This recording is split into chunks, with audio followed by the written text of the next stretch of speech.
Get your tickets now for the 23rd annual edition of the OUTshine LGBTQ Plus Film Festival happening April 23rd to May 2nd. Don't miss our incredible grand opening drive-in event followed by 10 days of non-stop films from here and all around the world that you can watch at home. Watch trailers and get your tickets at OUTshineFilm.com now.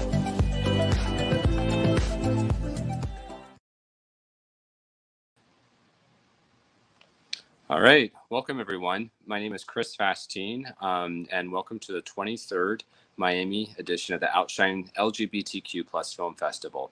Again, my name is Chris. I'm a treasurer. I'm on the board, and thank you for the audience for being engaged and for listening in to this Q&A for AM SYD STONE. Special shout out and thanks to our presenting circle, our presenting sponsors, Gilead, as well as Miami-Dade County, our producer circle members. If you're not a member, please consider joining. A lot of great benefits, a lot of fun, and obviously a really great cause. And also, please make sure you do check out our site, outshinefilm.com, for a complete list of all of our films. And of course, always thanks to our volunteers, our wonderful staff. Thank you to Alexis, who's running the back of house for the show today. Our executive board, Mark, Jen, Ebony, and all the wonderful board members who make this possible. And without further ado, I would love to go ahead and bring in. We've got two of the writers as well as a couple of actors from the film. So let's first, I guess, bring in Garrett. Garrett Pond is the writer and producer. Mostly producer, but co-creator with Denis. Hi, good to be here. Great. Thank you. Yeah, thanks for being here. Denis Theriault, can you please join? Yes. Hey. Hey, how's it going? Welcome. Good. Denis is a writer, director, as well as an actor. And we have Travis Nelson, actor. Yeah. Hi. Who plays Sid, as well as we have Benjamin Charles Watson, who plays I believe Matt in the film. Hello. Hello. Great. Well, thank you all for being here. What's up? Great. We always like to do this if you're willing to share. Where are you guys all joining us from today? I am hailing from Halifax, Nova Scotia, on the east coast of Canada. Okay. In my car. Great. Yeah, clearly. I'm in Toronto myself. I'm in Toronto as well. Okay. And I'm in Victoria, BC. Victoria, great. And I'm down south in Miami. So. Jealous. Killing us. Yeah, great. Well, yeah, I guess a wonderful or filmers, or I guess like a set of almost like episodic content. So maybe you could just tell us a little bit about. Again, this is a Q&A, so really your time to talk. I'll try to talk as little as possible. It's your time to tell us about AM SYD STONE. So maybe you guys could just begin with telling us a little bit about how the project came about, the inspiration, and how you guys got to know each other. Denis, why don't you feel? I'll fill this one. So, wow, how to make a long story short. It's probably going to still be long. So Garrett and I have known each other for, I can't even know, I don't know, probably at least 10 years or something.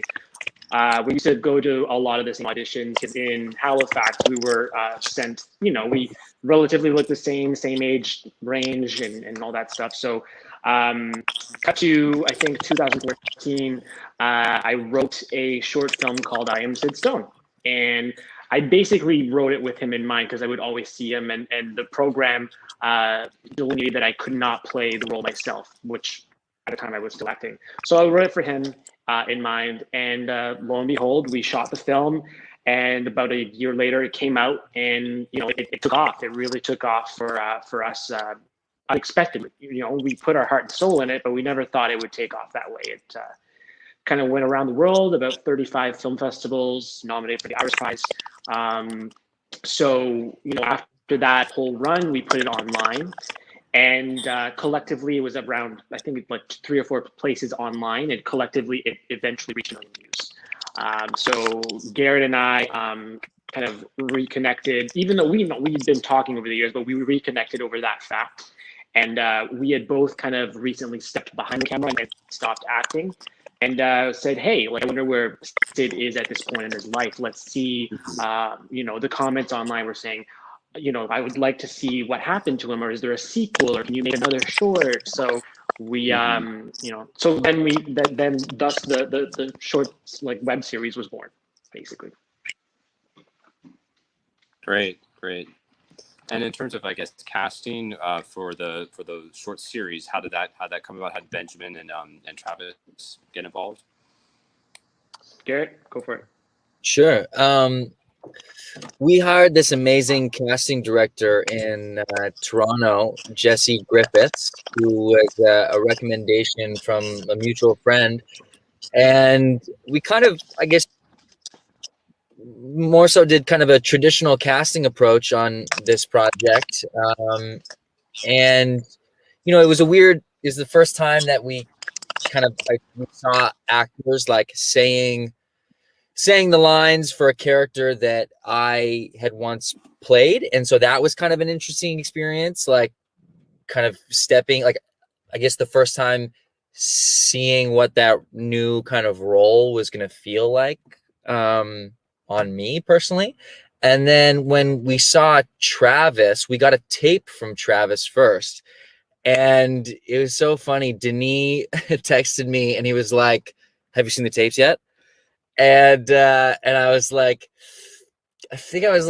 "Yeah, what do you think about Travis?" And Denis was like, "Oh my God." He's like, "That's the one." And we were both like, "Yeah, absolutely." So then I went to Toronto and we did the callbacks, and it just worked. It just made sense. It was just like, for casting, it was really important that we try to find someone, but like, if I wasn't going to do it, then we had to find someone who was better and brought something else to the role. And once I saw Travis's audition tape, I was like, "Oh, thank God." Like, so much better than I could do. So I think it was a huge weight for both of us. And it was like, for me, it was like it was a way to like hand the character off to someone else who could interpret it, like to build off, I guess, what I had done, but also like reimagine it in a whole new way. And we just felt like Travis was the guy to do that. And then for Matt, I've known Ben for a long time. I've known Ben since I was an actor in Vancouver. We went to the same acting studio. And so and then Ben has also known Denis kind of independently. And when we were kind of developing this project, I'll stop talking soon, but when we were developing the projects, we did a table read, and it just so happened Ben was in town in Toronto when we did the table read. So we had him read for Matt. This was a year or more before production. And once at that table read, we just kind of knew it was like, he made sense as well. Not made sense, but he just like, he lifted the words off the page. And so that was more of kind of, we knew him and we had seen him in the role. So it was just like, absolutely, let's continue this relationship. And it just, I think it turned out to be really great chemistry and relationship between the two on set. Maybe you guys can speak to that too.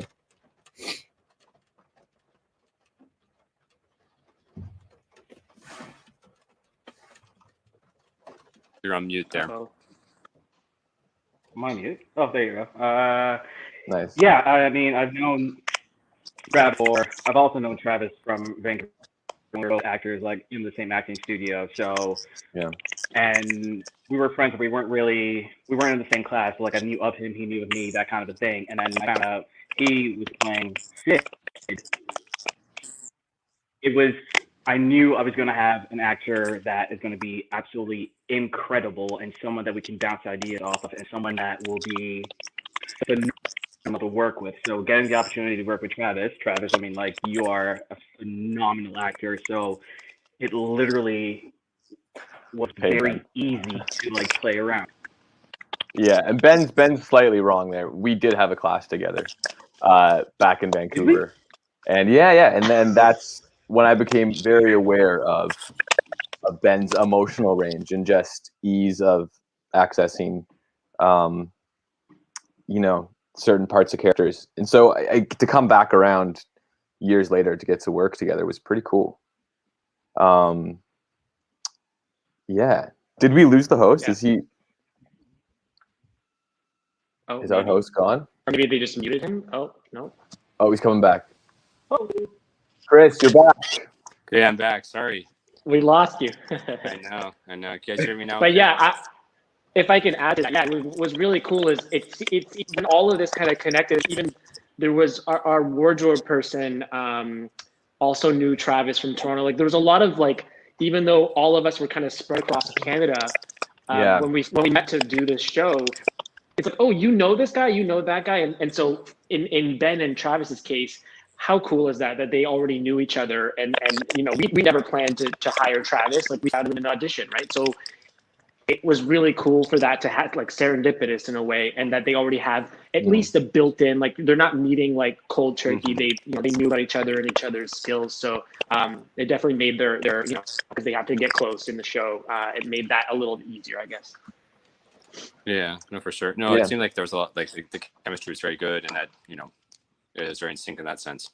Sorry, I think I was cutting someone off. Mm-hmm. No, I was just gonna speak to that. It's still, a slightly terrifying and daunting task to get so close to each other, so fast. But it was. I just want to speak to the environment and the crew that we had. For it was such a small, tight little family, and all these little kind of serendipitous knowings of each other just accumulated to be something to help us just get in really fast, because we only had so much time. We only had so much money. So I think just all those little coincidences really helped us.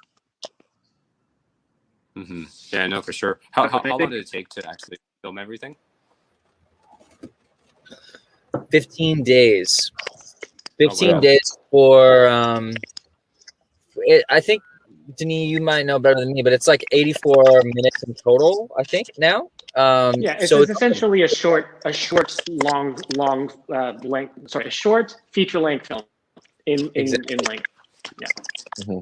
So doing a feature length film in 15 days when it's not in the same location, mostly we were spread out between 11 locations or more.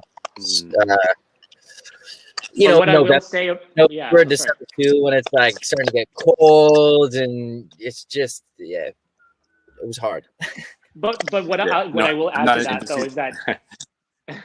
But what I will add to that is that mere fact of only having 15 days actually informed the style of the show. If you haven't watched the show, you'll probably notice that there's a lot of one-ers, a lot of takes that are things that happen in one long take, which I think now works so well for the show. But in some points, when I was planning shot listing with my cinematographer, it came as a necessity to the schedule and the budget, and helped inform how the show eventually turned out. So it was kind of a really cool, happy accident all around. So. Mm-hmm. Yeah. No, it's starting to say I'm definitely not an industry person, but I know that 15 days is a very aggressive time frame to shoot that much content. Yeah, you guys kind of already alluded to this. So was the design then to be like these kind of 6 small vignettes, or is it kind of by purposefully that just for practicality it came out that way, or the actual design of it being chopped into 6 pieces versus a full 84-minute length feature? It was planned as a 7-episode web series initially. That's what we had applied for funding wise. And then there was discussions early on in pre-production where do we want to do a feature? But then, we had developed it for so long as episodes, there were cliffhangers and all that stuff that we were like, no, let's take 4 guns. And then it became 6 episodes in post-production. We truncated, I think, episode 2 and 3. Yeah. Mm-hmm. Mm-hmm. Interesting. Yeah, no, I got to say, it's funny as I was watching the first two episodes. Like, I mean, this is a nice story. I'm kind of interested to see what happens in the last, I guess four episodes of it. But then, of course, there's the moment where I guess Rachel arrives, and then you realize it's not just a pure like kind of two gay guys meeting each other, but it's actually this guy who's it's kind of was like an identity question. So tell us a little bit. I mean, I think it's kind of, you kind of see what the point of the story was, but what were you trying to communicate with that? Was there any inspiration, or is there something like, is that the way, because like Hollywood is that way, we have the perception you can't necessarily be out if you're an actor, or Yeah, I mean, it's a little bit of everything, of all of the above. I mean, it's still something that, Colton Underwood just came out and was on a dating show, for The Bachelor, if anyone doesn't know, trying to date 25 women. So he went to very big extremes to hide his sexuality, and that's his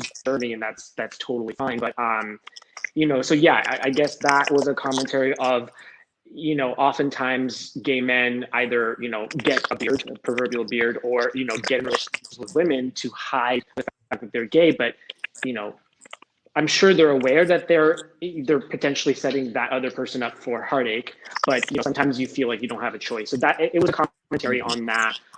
Where, often, the whole reason I came out, the thing that really put the pressure for me when I came out was, I don't want to be that man that's 40 and married and has 2 kids just to hide who I really am. I never wanted to get to that point. So that's kind of like, the seed of where that kind of came from. And of course, it's very dramatic, and it's a great, story point to kind of try and hide that in there where you don't see it coming. So, yeah, and I thought it was very important early on. It wasn't really confronted. Like, the girlfriend came in and left really quickly, and Garrett was like, no, you need to really get in there. We need to see how she feels. And so then I started developing that. And I was like, oh yeah, like, she's a full human being as well, and she'll have feelings about this situation too. And she's, she'll feel like she's been duped. And so we really needed that. In episode 4, we really needed that to happen. And it was kind of like a clash of the titans, where we just put them into that hotel room and just let them go at it. And that was such a fun day, shooting that episode. Hard, but so fun and challenging to do. Mm-hmm, mm-hmm. Got it. Travis, Ben, anything to add on, especially you're playing the characters, kind of going through, like, I guess there's the moment that Ben kind of figures, it's funny because I guess the character Matt doesn't necessarily even know who this actor is, but then he kind of figures out who the actor is, but then also that he's kind of also being sort of this doubled life is happening, or he's kind of trying to deceive him as well. Yeah. I mean, it's definitely going back into parts of my life a little bit. Not that I was ever as deceiving with hiding my sexuality. I felt like I made a choice early on for myself that I was going to be out in the industry, whatever that means at what stage. But Sid's under a different pressure too. I mean, Sid is a character who's gone from, complete, anonymity to just being a celebrity in a very short amount of time. And Sid Stone really talks about what that pressure and what we put on men and masculinity, and I can't begin to fathom what it would be like to be under that telescope and have to to confront your truth. It's really scary. And so for Sid, it just so happened to come to this kind of tipping point. And so that's fun to dive into. It's fun to explore. That's for sure. As an actor, I mean, I was super excited to just get to have this writing and get to live in these emotions that to some certain extent I've felt myself. Yeah, no, for sure. Ben, anything else you want to add on that, or? For Matt, when I was like first kind of starting in the industry, it was kind of like, you don't talk about your sexuality. And back in the day, we had like Mr. Managers. I was like, hey, they didn't want me to like fully come out. It wasn't something that you talked about because it wasn't okay back then. But what I love about Matt is the fact that his sexuality is just who he is. Like his priorities are defending and being a lawyer. Like that's the most important thing. And what I also love is the fact that Matt, he completely he's totally kind of sexuality. And for me, on that basis, I mean, I came out publicly 2 years ago. But Mm-hmm. I mean, I've been out for a while, but like publicly coming out on a big scale, and it was amazing playing a character. Finally playing a character that's just so comfortable and so okay with sexuality, and it was such a relief and understanding and showcasing to the world that hey, it's okay that you're getting not that big a deal as who's making out to be. So it was fascinating. It was fascinating playing that, and getting to understand what Sid's struggle is, because I understood what Sid's struggle is, but dealing with that was a lot. But that was fun. Yeah. No, for Yeah, sure. if I can add to that, that was one really cool aspect of having Ben attached to the show, pretty much from the beginning, is that he, prior to us shooting about, like you said, a year or even less than that, he had just publicly come out. He was, it was all over the internet. It was kind of hard to miss. And I really admired him for doing that because, like he said, his managers and like he was living part of what Sid is going through in the story. So it was kind of, again, another serendipitous thing where, he just happened to be involved in the show and had gone through something very similar. So of course, it didn't probably help a lot for his character of Matt, but just having that energy on set and having someone who knew had been through it, and I don't know, that's just another cool aspect of the whole project, I thought. Yeah, no, for sure. In terms of like as an outsider, almost like within the industry, has being able to be gay and be out, is that something that's become more accepting over time, or in recent, like what is, I would assume, I know even 5 or 10 years ago, it was still a pretty big deal. But what do you think? Like, is it within the industry? What is it like to actually be out? Does it affect things? Well, I think if I can speak to the show directly too, it's the genesis of this whole project was my fear of my sexuality coming to affect my career as an actor, because I love movies so much from beginning to end. Like I love everything. So if anything came in the way of that, that was my worst nightmare. So that's where the story was born out of. And I think where that, the seed of that was, God, I can't remember his name right now, but he was in the next best thing with Madonna, British, and gay. Ralph, or I can't remember his name. Anyway, he was in my best friend's wedding as well. He had a. It's like we all want to get it. I can't remember his name now, but I remember Rupert Everett. Right? Rupert Everett. There we go. I knew it was an R. Yeah. So I remember seeing an interview with Rupert Everett. I think it was I read. It was a magazine article, and he said that basically his coming out ruined his career. And so that for me, when I read that, I was just like, whoa, like, okay, well, that's it. I'm not going to come out. Like, I'm going to do everything I can to tip the boat or rock the boat. So back then it was an issue, and I would love to say that today it's not. But I mean, lo and behold, what is it? 2 weeks ago, Kate Winslet, said to media, I think she was doing press for her new show. She said that she herself knows about 4 or 5 major stars in Hollywood that are not open, they're gay, but they're not open, they're in the closet. So that is kind of heart-wrenching to think that even now, you'd think that on the surface, everything's cool, like gay is cool now, and people are way more open about it. But I think at the end of the day, the issue is that some people in Hollywood have bias, and so they'll outwardly say they're okay with it, but they would never entertain even the thought of an openly gay person playing an action hero or being James Bond, or it's not something that they would actually allow to happen, even though on the surface they pretend that they're woke and that they'd be okay with it. So I think that's where therein lies the problem. Yeah. Yeah, I mean, I'll give another. Go, Chris. You had another question. No. I'm just moving. So please. Oh, okay. I will say on like I do think it is when Rupert Everett is that right? Rupert Everett. Yeah. Everett came out. I mean, we're talking like early 2000s, and since then, I would say it has changed. We are having more conversations. Visibility is becoming better.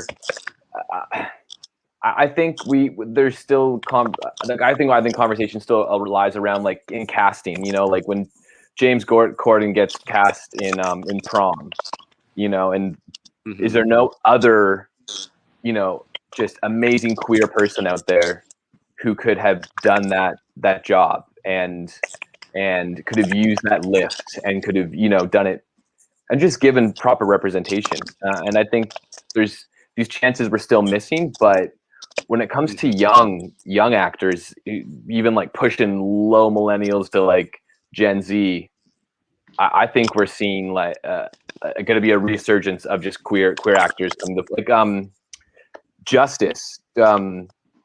Does anyone Justice Smith, right? Like amazing, and that's a whole new generation of he's in HBO's Generation. Is that what it's called, Vinny?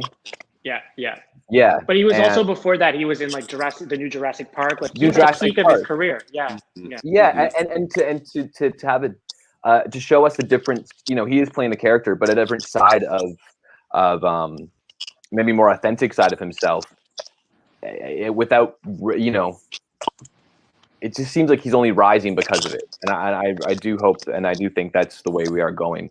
But we are talking in SYD STONE about pressures of Hollywood, old Hollywood, and money. And the more money involved, the less progressive people seem to be. I will say, I will say that it's interesting casting for a process like this, because most of the time, you just can't ask how an actor identifies, or you don't know how an actor identifies. And so you're, as a producer and a director, the creators, obviously you want to cast an actor who is queer to be in a queer story, or identifies as queer to be in a queer story, to play a character who is eventually going to come to terms, or may or may not, or whatever.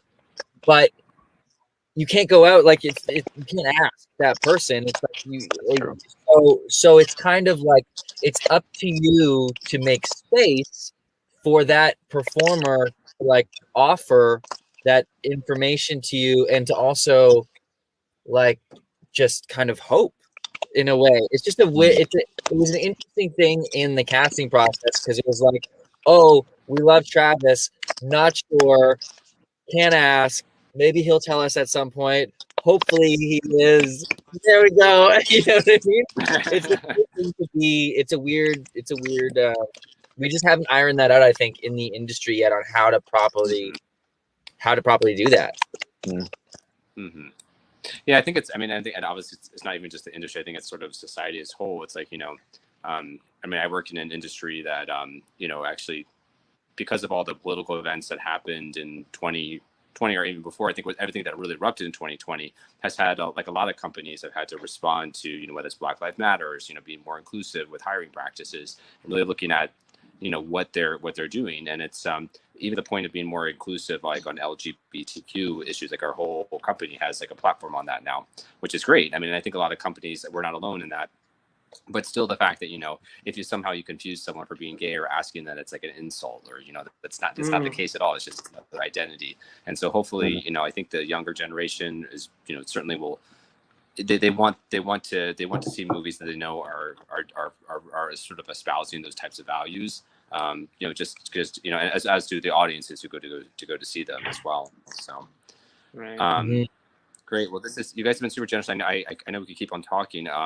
Certainly don't want to cut anything off, but talked a lot about stuff, but is there anything in particular for the audience, things we haven't talked about so far, you would want to make sure that they understood from the film, or, any idea that that you guys want to make sure that they know walking away from seeing the AM SYD? I think that something that I think we haven't talked about today is I just wanted to bring up the fact that for me, like I've been watching, as a queer man myself, I've been watching queer content for years, obviously. And, you know, specifically growing up, I grew up in a smaller area of Canada, or not smaller, but it's, you know, it's smallish. It's the Maritimes or the Atlantic provinces. So it's, we're away from big cities and we're only exposed to certain types of content. But I will say this, that growing up, I never was exposed to every kind of gay content I would see was always just two white guys. And I just wanted to point out the fact that, you know, we made a concerted effort in our pre-production. When I was writing this, I was like, one of my favorite movies is Weekend, by Andrew Haig. I love that. But again, it's a great film, beautifully written, beautifully directed. But again, it's two white guys. And so we, you know, I guess tried to make something that was a little bit more inclusive and more demonstrative of what society really is. You know, there's more than just two white guys that hook up. You know, it's there's a plethora of people out there. So I think it was very important for us to say that, but quietly. You know, even me mentioning right now, I probably shouldn't even mention it. But you know what I mean? Like our show just it just is, and it just you know, it's really great for me to see people respond to it in a positive way. Great. Any other thoughts or? I just thank you so much, Chris, for having us here today. It's just, you know, our little show is kind of going out into the world soon. This week, it's launching on Out TV in Canada, Australia, South Africa, and UK. Yeah, and in Europe and the UK. So anybody in those countries who's watching right now, please, if you have an Out TV subscription, please go and check out the show. Or if you don't have one, please go out and seek it and send us any comments or, you know, anything else, any nice things you want to say, or check out the show. Yeah. Excellent. Cool. Thanks very much. Awesome. Thank you so much for having us. Thank you, Chris. Thanks so much. And yeah, we're going to probably play. Thank you for everyone. Thank you so much. Oh, sorry. Someone else is talking. This is Ben's mic. I think it was delayed. Yeah. Give you a few seconds. Anyway, This is the way it goes now. I know. The new norm, not being cut off in Zoom calls. I mean, the fact that we're all connected, and we're all different places. It's still impressive. It's still pretty cool. Great.